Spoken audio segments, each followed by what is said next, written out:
আসসালামু আলাইকুম প্রিয় খামারি ভাই বোনেরা, যে যেখান থেকে দেখছেন সবাইকে অসংখ্য ধন্যবাদ। তো আজকে চলে আসলাম কাঠ ভাঙানোর জন্য সৌমেলে। তো আমার যে কাঠগুলি গাছগুলি দুটা গাছ আমি কাটছি, ওই গাছ দুটা এখানে ভাঙানোর জন্য নিয়ে আসছি।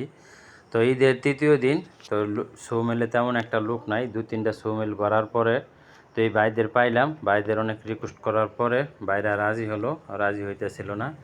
তো কিছু টাকা বেশি করে দিলাম, দেওয়ার পরে বাইরে যাই হোক রাজি হলো। দেখেন নদীর পার, একবারে নদীর পারে বাইগো সোমেল। এটা আপনার হরজতপুর থেকে এই যে পাড়াগ্রাম হাট। তো আলহামদুলিল্লাহ, তো এই যে টিন নিয়ে আসছি, আজকে টিন আনছি, ওই যে কাঠ আনছি। তো টিন কাঠের পর্ব শেষ, এখন আপনার কিছু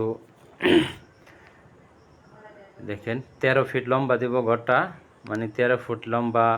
এই ঘরটা আছে আমার 12 ফিট লম্বা, 12 ফিট টিনের। তো এই জন্য 1 ফিট আরও বাড়াই আনলাম, 13 ফিট। তো এই যে কাঠগুলি এই জায়গায় আনছি, কি গাছ ভাঙানোর পরেও কয়টা কাঠ টান পড়ছে, অবশ্য আরও 5টা আমি প্রায় 1500 টাকার কাঠ কিনছি। তো এই যে আপনার ইটের খোয়াগুলি, এই ইটের খোয়াগুলি আমার আগের ছিল বাড়িতেই। তো এইগুলি একটু সরাইয়া দিছি এই জায়গায়। তো এই কিছু ইটও বাইর হয়েছে, পুরাতন কিছু ইট। তো এইগুলিও পরিষ্কার করে জায়গায় রাখতেছি। তো কিভাবে মানে খরচটা কম ভাঙে এই চেষ্টায় আছি আমি। তো আজকে যে কিছু খুঁটি নিয়ে আসি, 8টা খুঁটি আনছি আমি জায়গায়। তো খুঁটিগুনি জায়গায় রাখছি। তো খুঁটিগুনি দেখি, এখন মিস্ত্রিদের সাথে কথা বলছি আমি, মিস্ত্রিদের সাথে কথা বলছি, এরা বলছে 2-3 দিন সময় দিতে হবে তাদের। তো ঠিক আছে, আমি বললাম ঠিক আছে, 2-3 দিন সময় দেবো আপনাদের।